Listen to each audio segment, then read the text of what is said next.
ನಮಸ್ಕಾರ ಎಲ್ರಿಗೆ, ಸಹ ಜನಾರ್ದನ್ ಸರ್ ಮಾತಾಡ್ತಾ ಇರೋದು. ಕುಶಲವೇ, ಕ್ಷೇಮವೇ, ಸೌಖ್ಯವೇ? Welcome back to Ganesh Karanth cricket talks YouTube ಚಾನಲ್ಗೆ ದಯವಿಟ್ಟು ಸಬ್ಸ್ಕ್ರೈಬ್ ಆಗಿ ಮಾರ್ರೆ. ಇವತ್ತು ಮ್ಯಾಚ್ ಇದ್ದದ್ದು ಎರಡು ಚಾಂಪಿಯನ್ ತಂಡಗಳ ನಡುವೆ. ಹೇಳಿದ ಕೂಡಲೇ ಗೊತ್ತಾಯ್ತಲ್ಲ ಹಾಗಾದ್ರೆ ಯಾವ ತಂಡಗಳು ಅಂತ. ಒಂದು ಮುಂಬೈ ಇಂಡಿಯನ್ಸ್ 5 ಸಲ ಚಾಂಪಿಯನ್ ಆಗಿರುವಂಥ ತಂಡ, ಇನ್ನೊಂದು ಚೆನ್ನೈ ಸೂಪರ್ ಕಿಂಗ್ಸ್, ಅದು ಕೂಡ 5 ಸಲ IPL ಚಾಂಪಿಯನ್ ಆಗಿರುವಂಥ ತಂಡ. ಈ ಚಾಂಪಿಯನ್ ತಂಡಗಳ ನಡುವೆ ಇವತ್ತು ಮುಂಬೈಯಲ್ಲಿ ಮ್ಯಾಚ್ ನಡೆದಿತ್ತು. ಸೊ ಇದು ಆ್ಯಕ್ಚುಲ್ ರೈವಲ್ರಿ. ಈಗ ನಾವು ಹೇಳ್ತೇವಲ್ಲ RCB versus CSK rivalry, RCB versus Mumbai rivalry, ಅದು ಮಾತಿನ ಬಿಲ್ಡಪ್, ಬಟ್ ಅದು ಕೃತಿಯಲ್ಲಿ ಇಲ್ಲ. ಯಾಕಂತಂದರೆ ಆಲ್ಮೋಸ್ಟ್ ಒನ್ ಸೈಡೆಡ್ ಮ್ಯಾಚ್ ಆಗ್ತಾ ಉಂಟು ಇತ್ತೀಚಿನ ವರ್ಷಗಳಲ್ಲಿ. ಸೊ ಆ ಮೊದಲು ಇದ್ದಂತಹ ಹೈಪ್ ಈಗ ಇರುವುದಿಲ್ಲ. ಟು ಬಿ ಆನೆಸ್ಟ್, ಕೆಲವೊಂದ್ಸಲ ಒಪ್ಪಿಕೊಳ್ಬೇಕಾಗ್ತಾಯಿತ್ತು, ಸುಮ್ಮನೆ ಅಂತ ಹೇಳಬಾರ್ದು. ಒನ್ ಸೈಡೆಡ್ ಮ್ಯಾಚ್ ಆಗ್ತಾ ಉಂಟು. ಇವತ್ತಿನ ಮ್ಯಾಚ್ ಇದು ಭಯಂಕರ ಹೈಪ್ ಕ್ರಿಯೇಟ್ ಆಗಿತ್ತು. ಎರಡು ಚಾಂಪಿಯನ್ ತಂಡಗಳು ಹೇಗೆ ಹೊಡೆದಾಡಿಕೊಳ್ತದೆ ನೋಡುವ ಅಂತ. ಈ ಒಂದು ಸೆಣಸಾಟದಲ್ಲಿ CSK ತಂಡ ಮುಂಬೈ ತಂಡವನ್ನು 20 ರನ್ನಿಂದ ಸೋಲಿಸಿ ಹಾಕಿತ್ತು. ಫಸ್ಟ್ ಬ್ಯಾಟಿಂಗ್ ಮಾಡಿದಂಥ CSK ತಂಡ ಬರೋಬ್ಬರಿ 206 ರನ್ ಚಚ್ಚಿದ್ರು, ಕೇವಲ 4 ವಿಕೆಟಿಗೆ. ಅದರ ಬಗ್ಗೆ ಮಾತಾಡ್ತೇನೆ. ಅದಕ್ಕೆ ಪ್ರತಿಯಾಗಿ ಮುಂಬೈ ತಂಡ 20 ರನ್ನಿಂದ ಸೋತರು, 186 ಹೊಡಿಲಿಕ್ಕೆ ಆಯಿತು. ಮುಂಬೈಯಲ್ಲೇ ಆದದ್ದು. ಈಗ ಒಂದೊಂದು ಹಾಗೆ ಮಾತಾಡ್ತಾ ಹೋಗುವ. ಫಸ್ಟ್ ಈ ಸೋಲಿಗೆ ಯಾರು ಕಾರಣ?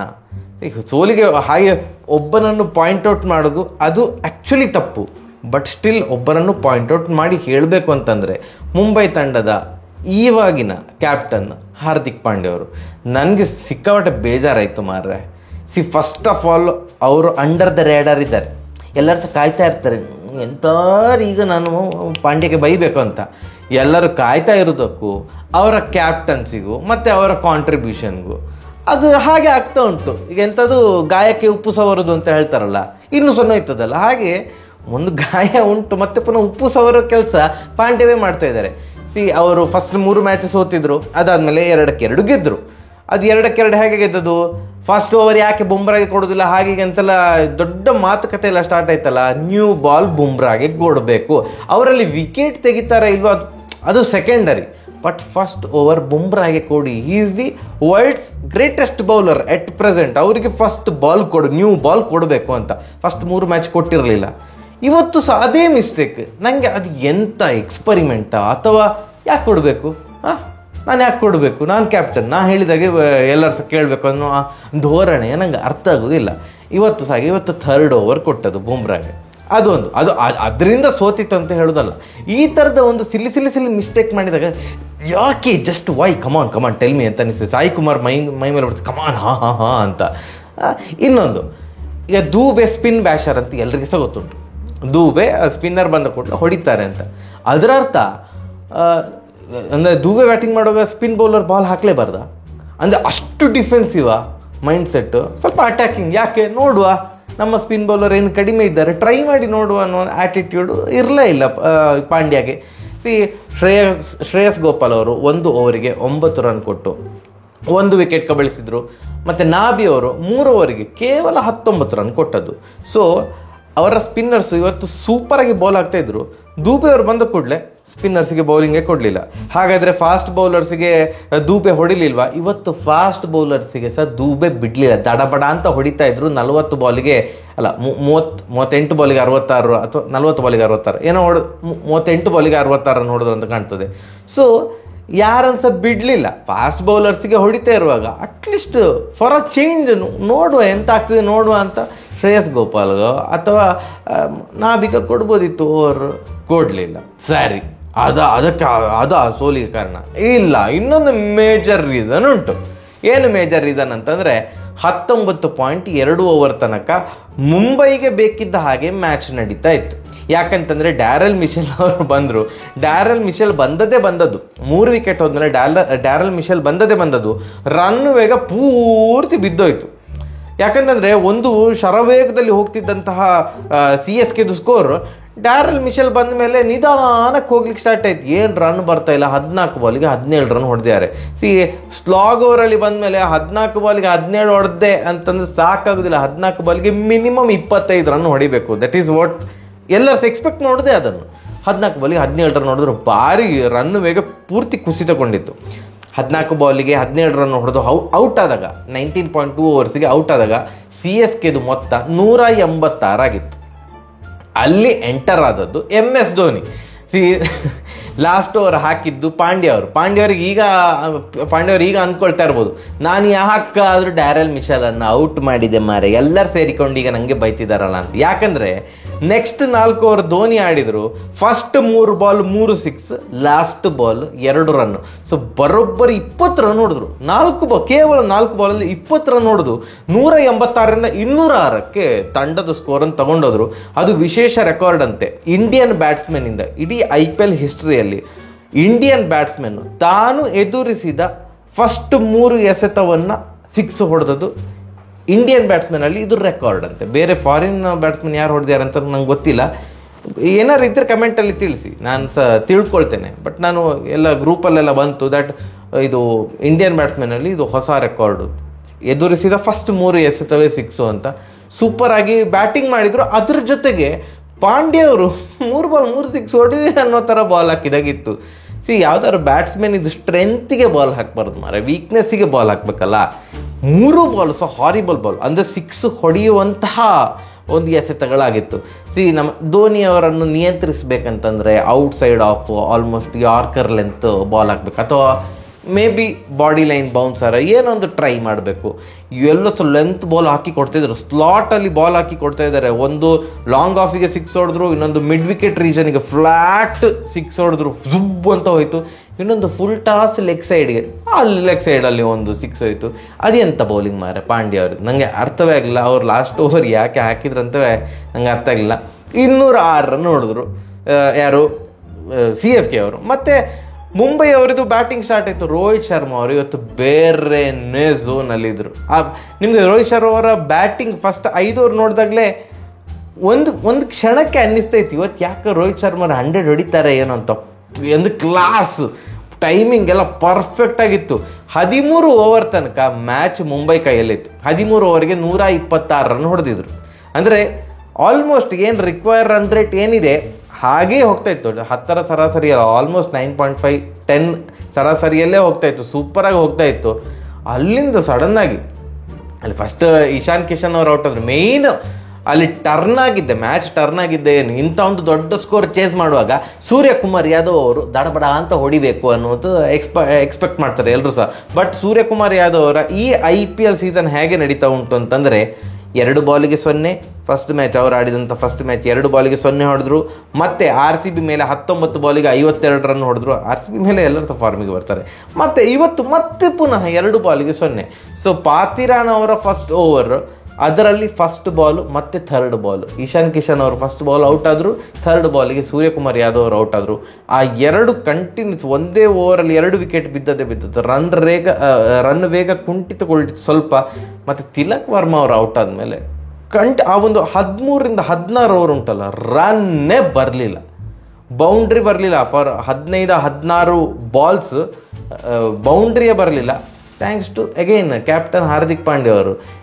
ನಂಗೆ ಗೊತ್ತುಂಟು ಎಲ್ಲ ಬೂ ಮಾಡ್ತಾ ಇರ್ತಾರೆ, ಎಷ್ಟೊಂದು ಸಹ ಮನುಷ್ಯ ಅಲ್ವಾ, ಅವ್ರು ಸಹ ನಮ್ಮ ಥರ ಮನುಷ್ಯ. ಒಂದು ಭಯ ಕಾಡಲಿಕ್ಕೆ ಸ್ಟಾರ್ಟ್ ಆಗ್ತದೆ, ಎಂತ ಮಾರೆಲ್ಲ ಬೂ ಮಾಡ್ತಿದ್ದಾರೆ ಹಾಗೆ ಹೀಗೆ ಅಂತ. ಒಂದು ಸೆಲ್ಫ್ ಕಾನ್ಫಿಡೆನ್ಸ್ ಡೌನ್ ಇರ್ತದೆ. ಬಟ್ ಸ್ಟಿಲ್ ಟ್ರೈ ಮಾಡಬೇಕಿತ್ತು, ಬೇರೆ ಆಪ್ಷನ್ ಇಲ್ಲ ಪಾಂಡ್ಯ ಅವರಿಗೆ. ಫ್ರಮ್ ದ ಬಾಲ್ ಒಂದು ಹೊಡಿಲಿಕ್ಕೆ ರೆಡಿ ಆಗಬೇಕಿತ್ತು, ಯಾಕಂತಂದರೆ run rate almost shoot up ಆಗಿತ್ತು. ಅವರು 6 ಬಾಲ್ಗೆ 2 5 ಬಾಲ್ಗೆ 2 ರನ್ ಹೊಡೆದು ಔಟ್. 6 ಬಾಲ್ಗೆ 2 ಅಂತ ಕಾಣ್ತದೆ.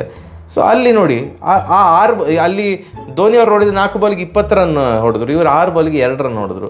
ಮತ್ತೆ ಕೊನೆಗೆ ಎಲ್ಲಿ ಸಪೋರ್ಟ್ ಸಿಗಲಿಲ್ಲ ರೋಹಿತ್ ಶರ್ಮಾ ಅವರಿಗೆ. ರೋಹಿತ್ ಶರ್ಮಾ ಅವರು ತಮ್ಮ IPL ಕರಿಯರ್ನ 2ನೇ 100 ಹೊಡೆದ್ರು ಇವತ್ತು. ನಾಟ್ಔಟ್ 104 ಏನೋ ಹೊಡೆದ್ರು ನಾಟ್ಔಟು. ಬಟ್ ಅದು ಸೋಲು ಕಾಣಬೇಕಾಯ್ತು. ಅದು ಸಹ ಏನೋ ಒಂದು ರೆಕಾರ್ಡ್ ಅಂತೆ, 105 ರನ್ ಹೊಡೆದ್ರು ನಾಟ್ಔಟ್. ಒಬ್ಬ ಬ್ಯಾಟ್ಸ್ಮನ್ ಕೊನೆಯ ತನಕ ಇದು ಚೇಸಿಂಗಲ್ಲಿ ಕೊನೆಯ ತನಕ ಬ್ಯಾಟಿಂಗ್ ಮಾಡಿ 100 ಹೊಡೆದು ನಾಟ್ಔಟ್ ಆಗಿ ಇದ್ದು ಸೋತಂತಹ ಮೊದಲ ದೃಷ್ಟಾಂತ ಅಂತೆ.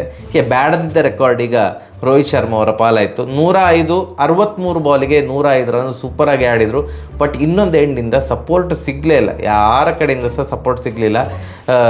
ತಿಲಕ್ ವರ್ಮಾ ಅವರು ಆಡಿದರು 20 ಬಾಲ್ 31, ಮತ್ತು ಇಶಾನ್ ಕಿಶನ್ ಅವರು ಒಂಚೂರು 23 ರನ್ ಹೊಡೆದ್ರು 15 ಬಾಲಿಗೆ. ಬಟ್ ಬೇಕಾಗಿರುವಂಥ ಸಪೋರ್ಟ್. ಇನ್ನೊಬ್ಬ ಯಾರೋ ಒಂದು 20 ಬಾಲ್ಗೆ 40-42 ಆ ಥರ ಒಂದು ಆಟ ಬೇಕಿತ್ತು, ಅದು ಮಿಸ್ ಆಯಿತು. ಕೊನೆಗೆ ಏನು ಮುಂಬೈ ತಂಡ 20 ರನ್ನಿಂದ ಸೋತಿತ್ತು, ಈಕ್ವಲ್ ಟು ಧೋನಿಸ್ 20 ರನ್. ಆ ಧೋನಿ ಅವ್ರು 4 ಬಾಲಿಗೆ 20 ರನ್ ಹೊಡೆದ್ರಲ್ಲ, ಅದು ಕ್ಯಾಲ್ಕುಲೇಷನ್ ಪೂರ್ತಿ ಚೇಂಜ್ ಮಾಡಿತ್ತು ಮಾರ. ಇಲ್ಲ ಇದ್ರೆ ಆ ವಿಕೆಟ್ ಹೋಗಿರೋದಿದ್ರೆ, ಡ್ಯಾರೆಲ್ ಮಿಶೆಲ್ ಅವ್ರು ಔಟ್ ಆಗಿರೋದಿದ್ರೆ ಮೇ ಬಿ CSK 190-192 ಹೊಡಿತಿತ್ತ ಅಂತ. 192 207 ಸೊ ಮುಂಬೈ ಅವರು ಸೋಲ್ ಕಾಣಬೇಕಾಯ್ತು. ಮೇ ಬಿ ಈಗ ಗೊತ್ತಿಲ್ಲ, ಈಗ ಪ್ರೆಸೆಂಟೇಷನ್ ಸೆರೆಮನಿಯಲ್ಲಿ ಎಲ್ಲಿಯಾರು ಪಾಂಡ್ಯ ಅವರು ನನ್ನಿಂದ ಸೋಲು ಕಾಣಬೇಕಾಯಿತು, ನಾನು ಸಹ one of the main reasons for defeat ಅಂತ ಒಪ್ಕೊಂಡ್ರೆ ಅದು ದೊಡ್ಡ ಗುಣ. ಇಲ್ಲ ಇದೆಲ್ಲ ಸೋಲು ಗೆಲುವು ಎಲ್ಲ ಕಾಮನ್ ಅಂತ ಮತ್ತೆ ಪುನಃ ಆ ಒಂದು ನಗ್ತಾ ಅಂದರೆ ಒಳಗಡೆ ಟುಸ್ಪಟಾಕಿ ಆಗಿರ್ತದೆ, ಆದ್ರೆ ಸಹ ನಗ್ತಾ ಎಂತ ಆಗಲಿಲ್ಲ ಅಂತ ಹೇಳಿದರೆ ಎಂತ ಮಾಡ್ಲಿಕ್ಕಾಗೋದಿಲ್ಲ. ಇದೊಂಥರ ಕಾಮಿಡಿ ಸೀನ್ ಉಂಟಲ್ಲ, ನಮ್ಮ ಸಾಧು ಕೋಕಿಲ್ ಅವ್ರಿಗೆಲ್ಲರೂ ಹೀಗೆ ಹೊಡಿತಾ ಹೋಗ್ತಾರೆ, ಏಯ್ ಬೇಡ ಬೇಡ ಅಲ್ಲಿ ಒಳಗಡೆಯಿಂದ ಫುಲ್ ಮೀಟರ್ ಆಫ್ ಆಗಿರ್ತದಲ್ಲ, ಆ ಥರದ ಸಿಚುವೇಶನ್ ಈಗ ಪಾಂಡ್ಯ ಅವ್ರದ್ದು. ಈಗ ನಾನು RCBದ ಒಂದು ವಿಷಯ ಎತ್ತಲಿಕ್ಕೆ ಇಷ್ಟಪಡ್ತೇನೆ, ಕೆಲವರಿಗೆ ಇಷ್ಟ ಆಗೋದಿಲ್ಲ. ಲಾಸ್ಟ್ ಟೈಮ್ ಮೊನ್ನೆ ಮುಂಬೈಯಲ್ಲಿ ಮ್ಯಾಚ್ ಆಯಿತು, RCBದು 197 ರನ್ ಹೊಡೆದಿದ್ರು RCB. ಮುಂಬೈ 15 ಓವರಲ್ಲೇ ಹೊಡೆದಾಕಿತ್ತು. ಕರೆಕ್ಟಾ? 197 ಟಾರ್ಗೆಟನ್ನು 15 ಓವರಲ್ಲೇ ಹೊಡೆದಾಕಿತ್ತು. ಇವತ್ತು 207 ರನ್ ಟಾರ್ಗೆಟ್ ಇದು, ಅಂದರೆ ಜಾಸ್ತಿ ಹೊಡಿಸ್ಕೊಂಡ್ರು ಮುಂಬೈ ಅವರು. ಬಟ್ ಇವತ್ತು ಅವ್ರು ಹೊಡಿಲಿಕ್ಕಾದದ್ದು 186 ಮಾತ್ರ. 15 ಓವರಲ್ಲಿ 197 ಹೊಡೆದವರಿಗೆ ಇವತ್ತು 207 ಹೊಡಿಬೋದಿತ್ತಲ್ಲ, ಬಟ್ ಮುಂಬೈಯಾಗಿ ಯಾಕೆ ಹೊಡಿಲಿಕ್ಕಾಗಲಿಲ್ಲ? ರೀಸನ್ ಈಸ್ CSKದು ಬೌಲಿಂಗ್. RCBದು ಬೌಲಿಂಗ್ ಮತ್ತು CSKದು ಬೌಲಿಂಗ್ ನೋಡಿದಾಗ ಇದೇ ಅಲ್ವಾ ಮೇಜರ್ ಆಗಿ ಕಾಣೋದು. ನೋಡಿ ಡಿಫೆಂಡ್ ಮಾಡಿದ್ರಲ್ಲ ಮಾರ CSK ಅವರು, ಕೇವಲ 186 ರನ್ ಬಿಟ್ಟುಕೊಟ್ಟದ್ದು ಮುಂಬೈಗೆ. ಯಾರೋ ಒಬ್ಬರಾದರೂ ಒಂದು ವಿಕೆಟ್ ಟೇಕಿಂಗ್ ಬೌಲರ್ ಬೇಕು, ಯಾರ್ಕರ್ ಹಾಕುವಂಥ ಬೌಲರ್ ಬೇಕು. ಅಲ್ಲಿ ಪಾತಿರಾನ್ ಅವರು ಇವತ್ತು ಮೇಯ್ನ್ ಆಗಿ ಕಾಣಿಸ್ಕೊಂಡಿದ್ದು, 4 ವಿಕೆಟ್ ತೆಗೆದ್ರು. ನಮಗೆ ಇಲ್ಲಿ ವಿಕೆಟ್ ತೆಗೆಯೋ ಬೌಲರೇ ಇಲ್ಲ. ಸೊ ನೀವು 197 ಹೊಡೀರಿ, 247 ಹೊಡೀರಿ, 247 ರನ್ ಹೊಡೆದ್ರೆ ಸಹ ಭಯ ಇರ್ತದೆ RCBಗೆ, ಎಂತ ವಿನ್ ಆಗ್ತೇವಾ ಅಥವಾ ಲಾಸ್ಟ್ ಓವರಲ್ಲಿ ಸೋಲ್ತೇವಾ ಅಂತ. ಹಾಗೆ ಯಾಕಂದ್ರೆ ಇದಕ್ಕೆ ಪೂರಕವಾಗಿ ನನಗೆ ನಾಳೆ ಮ್ಯಾಚ್ ಉಂಟಲ್ಲ SRH ಮೇಲೆ, ಅದರದ್ದು ಪ್ರಿವ್ಯೂ ವಿಡಿಯೋ ಬರ್ತದೆ ಬಿಡಿ, ಬೆಳಿಗ್ಗೆ ಕರೆಕ್ಟ್ 8 ಗಂಟೆಗೆ ಬರ್ತದೆ. 8 ಅಂದರೆ 8, ಈಗ ನೈಟ್ ಮಾತಾಡಿ ಶೆಡ್ಯೂಲ್ ಮಾಡಿ ಮಲಗ್ತೇನೆ, 8 ಗಂಟೆಗೆ ಬರ್ತದೆ. ಬಟ್ ಅದೇ ಮೇಜರ್ ಡಿಫ್ರೆನ್ಸ್ RCBಗೆ ಸಹ CSKದು ಬೌಲಿಂಗ್. ನೋಡಿ ಅವರು ಡಿಫೆಂಡ್ ಮಾಡಿದ್ರು, ನಮಗೆ ಡಿಫೆಂಡ್ ಮಾಡಲಿಕ್ಕಾಗಲಿಲ್ಲ. ಡಿಫೆಂಡ್ಸ್ ಆಗಲಿ ಮರೆ 15 ಓವರ್ಗೆ ಮ್ಯಾಚ್ ಮುಗಿಸಿಬಿಟ್ಟೆವು. ಅಷ್ಟು ಧಾರಾಳತನ ನಮ್ಮ RCBಗೆ. ಸಾರಿ, ನಾನು ಡಿವಿಯೇಟ್ ಆದೆ, ಮುಂಬೈ ಮತ್ತು CSK ಮ್ಯಾಚಿಂದ RCBಗೆ ಡಿವಿಯೇಟ್ ಆದೆ. Tough luck. ನನಗೆ ರೋಹಿತ್ ಶರ್ಮಾ ಅವರ ಮುಖ ನೋಡಿ ಬೇಜಾರಾಯಿತು. ಸೆಲೆಬ್ರೇಷನ್ನೇ ಇರಲಿಲ್ಲ ರೋಹಿತ್ ಶರ್ಮಾ ಅವ್ರದ್ದು, ಯಾಕಂದರೆ ಸೋತಾಗಿತ್ತಾ 100 ಹಿಡ್ಕೊಂಡು ಎಂತ ಮಾಡೋದು ಅವರು. ಸೊ ಯಾರಾದೊಬ್ಬರು ಸಪೋರ್ಟ್ ಮಾಡಿದ್ದಿದ್ರೆ, ಪಾಂಡ್ಯ ಅವ್ರದ್ದು ಕ್ಯಾಪ್ಟನ್ಶಿಪ್ ಸ್ವಲ್ಪ ಸೆನ್ಸಿಬಲ್ ಆಗಿರ್ಬೇಕು ಮರ, ಅಷ್ಟೇ. ಒನ್ ಆಫ್ ದ ರೀಸನ್ಸ್ ಅಷ್ಟೇ. ಪಾಂಡ್ಯದಿಂದ ಸೋತರು ಅಂತ ಹೇಳಲಿಕ್ಕಾಗೋದಿಲ್ಲ, ಬಟ್ ಬೌಲಿಂಗಲ್ಲಿ ಕಾಂಟ್ರಿಬ್ಯೂಷನ್ ಇಲ್ಲ, ಕ್ಯಾಪ್ಟನ್ಶಿಪ್ಪಲ್ಲಿ ಕಾಂಟ್ರಿಬ್ಯೂಷನ್ ಇಲ್ಲ, ಬ್ಯಾಟಿಂಗಲ್ಲಿ ಕಾಂಟ್ರಿಬ್ಯೂಷನ್ ಇಲ್ಲ ಅಂತಂದರೆ ಯಾಕೆ GTಯಿಂದ ಕರ್ಕೊಂಬರ್ಬೇಕಿತ್ತು ಅರ್ಥ ಆಗೋದಿಲ್ಲ. ಅಥವಾ GT ಇವರ ಕ್ಯಾಪ್ಟನ್ಶಿಪ್ಪಿಂದ ಹಾಗಾದರೆ ಫೈನಲಲ್ಲಿ ವಿನ್ ಆಗಿದ್ದು ಅಥವಾ ಲಾಸ್ಟ್ ಟೈಮ್ ರನ್ನರ್ ಅಪ್ ಆಗಿದ್ದು ಅಲ್ಲ ಅಂತಾಯಿತು. ನೆಹರಾ ಅವರು ಅಲ್ಲೆಲ್ಲ ಬೌಂಡ್ರಿ ನಿಂತ್ಕೊಂಡು ಗೈಡ್ ಮಾಡ್ತಿದ್ರಲ್ಲ, ಅವರಿಂದ ವಿನ್ ಆದದ್ದ ಯಾರಿಗೊತ್ತು. ಇದು ಹೀಗೆ ಅನ್ನಿಸ್ತಾ ಉಂಟು.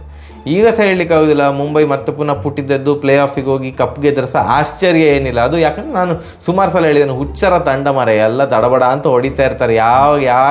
ಯಾವ ಕ್ಷಣದಲ್ಲಿ ಯಾರು ಪುಟ್ಟಿದ್ದೇಳ್ತಾರೆ ಮೇಲೆ ಅಂತ ಹೇಳಲಿಕ್ಕಾಗೋದಿಲ್ಲ. ಬಟ್ ಸ್ಟಿಲ್ ಇವತ್ತು ವಿನ್ ಆಗಬೇಕಿತ್ತು, ಅಂದರೆ ವಿನ್ ಆಗುವಂಥ ಮ್ಯಾಚ್ ಆಗಿತ್ತು. ಅವರ ಸ್ಟ್ರೆಂತಿಗೆ ಇನ್ನೊಬ್ಬ ಯಾರೋ ಸಪೋರ್ಟ್ ಮಾಡಿದರೆ, ಎಸ್ಪೆಷಲಿ ಸೂರ್ಯಕುಮಾರ್ ಯಾದವ್ ಅವರು ಇವತ್ತು ನಿಂತಿದ್ರೆ ಒಂದು ಸ್ವಲ್ಪ ಸಪೋರ್ಟ್ ಮಾಡಿದ್ರು ರೋಹಿತ್ ಶರ್ಮಾಗೆ. ಮುಂಬೈ ಪಿಚ್ಚಲ್ಲಿ ಈ ಸ್ಕೋರನ್ನು ಅವರು ಚೇಸ್ ಮಾಡಬೇಕಿತ್ತು, ಚೇಸ್ ಮಾಡಲಿಕ್ಕಾಗಲಿಲ್ಲ. ಕಂಗ್ರ್ಯಾಚುಲೇಷನ್ಸ್ CSK, ಸೂಪರಾಗಿ ಆಡಿದ್ರಿ. ಧೋನಿ ಸೂಪರಾಗಿ ಆಡಿದರು. ಇವತ್ತು ಅವರ ಕ್ಯಾಪ್ಟನ್ನು ಗಾಯಕ್ವಾಡ್ ಸೂಪರಾಗಿ ಆಡಿದ್ರು. ಅವರೊಂದು 69 ರನ್ ಹೊಡೆದ್ರು, ಅವ್ರ ಬಗ್ಗೆ ಹೇಳಿಲ್ಲ. ಮತ್ತು ಕಮೆಂಟ್ ಸೆಕ್ಷನ್ ಬರ್ತದೆ, ನಾವು ಪೂರ್ತಿ ವಿಡಿಯೋ 3 ಸಲ ನೋಡಿದೆವು, ಗಾಯಕ್ವಾಡ್ ಬಗ್ಗೆ ಮಾತಾಡಲಿಲ್ಲ ಯಾಕೆ, ಹಾಗೆ ಹೀಗೆ ಅಂತ. ಕೆಲವೊಂದು ಸಲ ಮಿಸ್ ಆಗ್ತದೆ ಕೆಲವರ ಬಗ್ಗೆ ಎಲ್ಲ ಮಾತಾಡಲಿಕ್ಕೆ. ಸೂಪರಾಗಿ ಆಡಿದ್ರು ಗಾಯಕ್ವಾಡ್ ಅವರು, ಸೂಪರಾಗಿ ಆಡಿದ್ರು. ದುಬೆ ಅವರು ಸೂಪರಾಗಿ ಆಡಿದರು. ಬಟ್ ಹೈಲೈಟ್ ಕೊನೆಗೆ ಲಾಸ್ಟ್ಗೆ 4 ಬಾಲ್ಗೆ 20 ಅಂತ ಅನ್ನಿಸ್ತದಲ್ಲ ಭಯಂಕರ ಅಂತ. ಸ್ಲಾಟಲ್ಲಿ ಬಾಲ್ ಹಾಕಿದ್ದು ಸಹ ತಪ್ಪೇ ಪಾಂಡ್ಯ ಅವರದ್ದು, ಬಟ್ ಸ್ಟಿಲ್ ಸ್ಲಾಟಲ್ಲಿ ಬಾಲ್ ಹಾಕಿದ್ದು 6 ಹೊಡೆದ್ರಲ್ಲ, ಧೋನಿ ಸೂಪರಾಗಿ ಆಡಿದ್ರು. ಸರಿ, ಹಾಗಾದ್ರೆ ಬರುವ ಭಯಂಕರ ಲೆಂದಿ ವಿಡಿಯೋ ಮಾರೆ. ನಮಸ್ಕಾರ.